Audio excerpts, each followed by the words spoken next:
માંડ હજી તો બેઠી હું થાકીને, ત્યાં તો આવી ગયો લ્યો ને લાઈટ આઈ ગઈ. અરે બેન, એવું ના હોય કે મારા આવવાથી કઈ લાઈટ જાય. હા, તમે બધા તો પણ એવું જ કરો છો. પણ તું ડેલી મને દેખાઈ ગયો ને ત્યાં જ લાઈટ વઈ ગઈ. વિચાર એવું કર કંઈ તું. ના હોય. હા, જેવો તમે બધા ડેલીમાં પણ પગ મૂક્યો ને લાઈટ ગઈ તો હું અમારે વિચારવાનું? તો વયો જાવ પાછા હા કેતા. તો વયો જા જા. ઓહો, બે સાત દીધી તો જોરદાર શેર માર્કેટ હાલે. હું કે ભાવાન અરે મોજમાં? એક નંબર. બોલ બોલ. અલા કોઈ શેર માર્કેટ માં કોઈ પ્રોફિટ થાય ગજબ હો યાર. હમણાં અમે સવારે નાખ્યા હતા ને, હમણાં જોઈને આવ્યો, ખાલી 2 મિનિટ પહેલા જોઈને આવ્યો, તારા ઘરની બહાર હતો ને દયા 2 લાખ નાખ્યા હતા ને 3 લાખ બોલતા હતા. અત્યારે જોઈ લેજે 5 લાખ થઈ ગયા છે. જો જો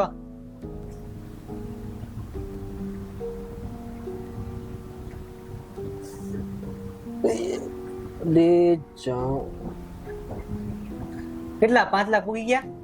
5 લાખ ની કરે હે, 2 લાખ નાખ્યા હતા 50,000 રહ્યા, 1.5 લાખ નો લોસ થઈ ગયો. આ તારા જેવાના તો ઘરે નો અવાય હવે તો. અરે મોડે પણ બગડ્યું ને, પૈસા આવી ગયા. આપશું કુનિયાળ હાવ કેટલાક છે હજી આવા.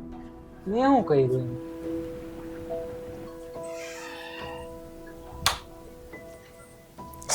આહા હા, ઓલો જ આવ્યો લાગે છે, પગમાં લાગી ગયું મને. હું થયું? હું થયું તને હે ને, તું ઘરમાં ના આવતો હોય ને તો સારું લાગે મને. તો તું જ્યારે જ્યારે આવે ને મને છે ને નુકસાન થાય છે સામે. એક તો એવું કઈ ના હું હોય. એવું ભાઈ, કઈ તમે ના બધા હોય. પણ હુઈ જા છાનો માનો જા. કામ કઈ નથી થાતું. એક તો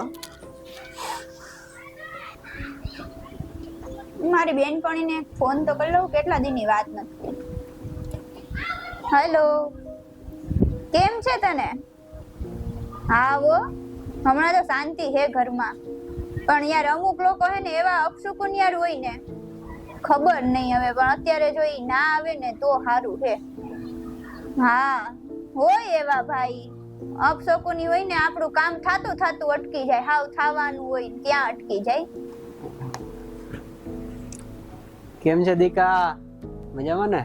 હા હા, હવે કાઈ વાંધો નહીં. બહુ ડેરી મિલ્ક ખાવીને કેટલા વાળી? 100 વાળી? કાઈ વાંધો નહીં, 100 વાળી ખાઈ લાવ. કેમ કઈ બોલતી નથી? હે શું? કેમ? અરે પણ થયું શું તને? પોરે ને ભાઈ બે તને નથી કહેતો, તને નથી કહેતો દીકા. અરે પણ મારો વાક ઈ તો મને કે. અરે પણ બ્રેકઅપ કઈ વાતનું? પણ હમણાં ડેરી મિલ્ક લેતા હું તારા માટે. કઈનું બ્રેક? હું થયું એલા? હું થયું ની પથારી ફેરવે એલા. મેં તને કાલે હજી ના પાડી કે તું ભાઈ છે ને અપશુકુને માણા તું અમારી પાસે આવમાં. એક તો માંડ હજી ઓલા લોસ માંથી ઉભો થયો તો અમારી ગર્લફ્રેન્ડ એને બ્રેકઅપ થઈ ગયું. કારણ એ નથી કેતી અત્યારે. હવે તું જાય ભાઈ, તું ચાલ. આજ પછી કોઈ દેખાતો નહીં ભાઈ. નીકળ જા ભાઈ તો અહીંથી હાલ. પથારી ફેરવી નાખી. એક તો માંડ લોસ માંથી ઉભો થયો તો, અને અત્યારે મારી ગર્લફ્રેન્ડે મને બ્લોક કરવાની ધમકી આપી છે. હેને આના જેવા અપશુકુનિયાર હોય ભેગા એટલે પૂરું જિંદગીનું પૂરું થઈ જાય. આ લોકોને તો બ્લોક કરી દેવાય. અત્યારે જ બ્લોક કરી દો. પથે વાત હાવ. એક તો કેટલાક છે હાવ. એક તો અરે મોટા, હું થયું એલા? કેમ આટલો ટેન્શન માં બેઠો છે? અરે ભાઈ હું તને કેવું, એક તો તને કીધે કોઈ દી કઈ સોલ્યુશન મળતું નથી. સામે એક તો ઉપાધિઓ આવે છે. હું તને કેવું, તું કે તો ખરા ભાઈ. હું બેઠો તું સોલ્યુશન તો હું આપી દઉં, તું મને કે ખાલી. જો આજથી લઈને 10 વર્ષ પેલા હે ને આપણે કે ને ખેતી હે ને આપણી જમીન હે ને એનો કેસ હાલતો હતો. બરાબર. અત્યારે હમણાં વકીલ નો મને ફોન આવ્યો કે ભાઈ હે ને હવે અમે કેસ લડવાના થતા નથી. 10 વર્ષથી કઈ ચુકાદો આવતો નથી. હવે અમારે શું કરવાનું ભાઈ?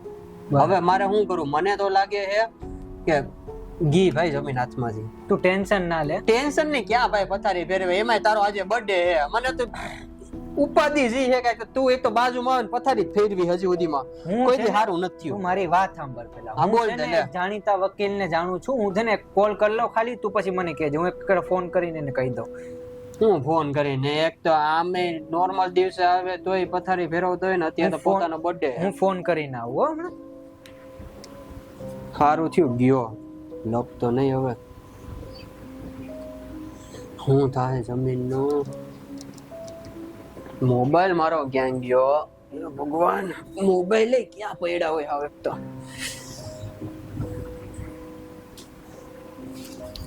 હા હાલો, હા પ્રભુ બોલું, બોલો ને.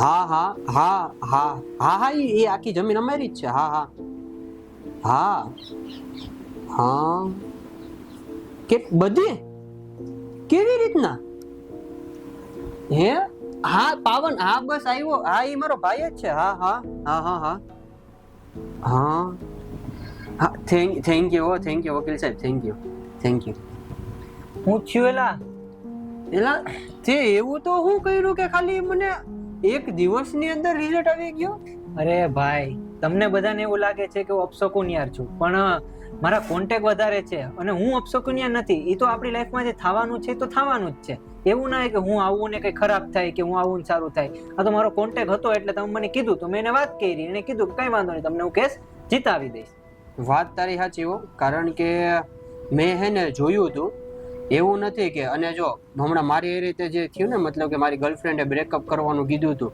મેં એનું સાચું કારણ જાણ્યું તો મને શું ખબર પડી ખબર ઈ એના ઘરમાં કઈક બાદણું થયું હતું ઈ ટેન્શન હતી અને પછી એ જ મને સોરી કીધું કે સોરી મેં હે ને તમારે બ્રેકઅપ ની વાત કરી બ્લોક ની વાત કરી કારણ કે એ ટેન્શન માંથી ને મને કીધું ને મને લાગ્યું કે તારા લીધે બ્રેકઅપ થાય છે વાત તો સાચી ભાઈ તારી એટલે જ કહો ભાઈ અને અત્યારે તો હે ને ધન્યવાદ ભાઈ કે હે ને તે મારો આ કેસ જીતાડી દીધો 10 વર્ષથી અમાનામાં પડ્યો તો માંડ આમાંથી છૂટા થયા આ વિડીયો અમે ખાલી ને ખાલી મનોરંજનના હેતુથી બનાવેલો છે કોઈ પણ લોકોની લાગણી દુભાવવાનો અમારો ધ્યેય નથી તમારા ફ્રેન્ડ સર્કલમાં અને તમારા ઘરમાં પણ જો તમને એવું લાગતું હોય કે આ માણસ અપશકુનિયાર છે આ માણસ અપશકુનિયાર છે તે એવું વસ્તુ નથી હોતી કારણ કે એની પાછળ તમે જોશો તેની પાછળ કોઈ ને કોઈ વસ્તુ નીકળશે એટલે તમારા મગજમાંથી પહેલા તો આ વસ્તુ કાઢી નાખજો હું છું દેવડા પાવન અને જો તમને આ વિડીયો ગમ્યો હોય તો લાઈક શેર અને સબસ્ક્રાઇબ કરી દેજો કેમ છે મિત્રો હું છું પાર્થ દેવડા ઉર્ફે પ્રભુ દેવડા જો તમારે અવાનવા વિડીયો જોવા હોય તો તમે આજે ને આજે અમારી ચેનલને સબસ્ક્રાઇબ કરી લેજો